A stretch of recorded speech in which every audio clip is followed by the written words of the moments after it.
讲到这丰泰海龟虽然已经离开台湾，不过伊所造成的灾害抑个损失，到当时抑个伫咧继续。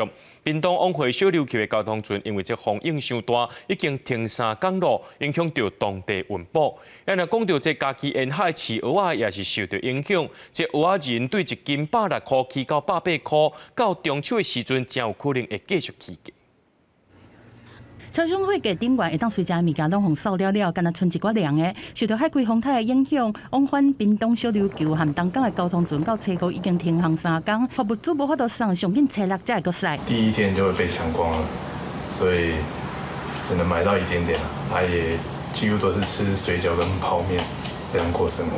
不管是小琉球当地，还是东港东流线的码头，拢无人。东流线8月30日下晡开始，才因为受到风台停航2天半。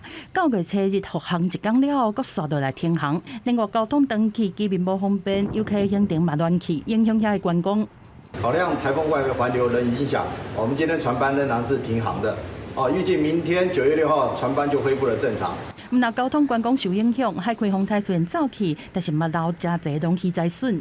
风台还袂来安尼啦。风台前、风台后，蚵仔的大细粒都要差一倍啊！家己的养殖蚵仔进前是受到杜苏芮风台的影响，规个球水阁减产3成到4成，毋但蚵仔农的损失要上亿。剥壳的蚵仔的产地价嘛，对1斤160起到180，欠货哦，行蚵仔的冰箱拢无物件。下午大概3点左右来到我们店家这边要用餐，结果我们并没有办法去接待这个客人，因为我们已经没有蚵仔可以提供给游客了。苏拉台风以及海葵台风的影响，那目前海上的牡蛎明显的有销售，那大概也要2到3周的时间才可以肥满回来。大概要到中秋节，行蚵仔的需求量都会增加，那球水和减产的状况阁继续安尼，恐惊到中秋蚵仔的继续会阁起。业者嘛希望天气较紧稳定，互蚵仔会当转去甲阁肥阁水的形，莫互损失阁扩大。记者综合报道。